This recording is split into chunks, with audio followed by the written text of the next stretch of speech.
আমরা এখন আসলে দাঁড়িয়ে আছি হচ্ছে মহাত্মা গান্ধী, যেখানে বায়োমেট্রিক ফিঙ্গার দেওয়া হয় পর্তুগালের টিআরসি কার্ডের জন্য। তো আমার এখানে আসা হচ্ছে হলো আমার এক ভাইয়ের সাথে, আজকে ওনার ফিঙ্গার ছিল। ভাইয়ের নাম হচ্ছে নজরুল। তো নজরুল ভাই, আপনি একটু বলেন যে আপনি যে ভিতরে গেলেন ফিঙ্গার দেওয়ার জন্য, আপনার এক্সপিরিয়েন্সটা কি ছিল?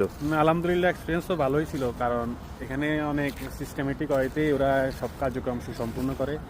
আর বিষয়টা হলো ওরা অনেক ফ্রেন্ডলি, ওরা কাজের বাইরেও আমি ওদেরকে অনেক প্রশ্ন করছি, ওরা ফ্রেন্ডলি উত্তর দিছে।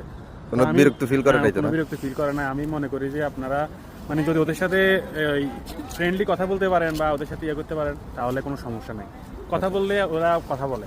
আর দ্বিতীয়ত হলো, আমি আমার ব্যক্তিগত এক্সপিরিয়েন্স থেকে মনে হয়েছে আর কি, এখানে লয়ার খুব একটা প্রয়োজন নাই। তারপরে নিজে একা একা চলে আসলেই ভালো। কেউ যদি কনফিডেন্ট ফিল না করেন, আপনি কনফিডেন্স না পান, তাহলে আপনি লয়ার নিয়ে আসতে পারেন, তবে না আসলেই ভালো, নিজে নিজে। এখানে লয়ার কোনো কাজ নেই।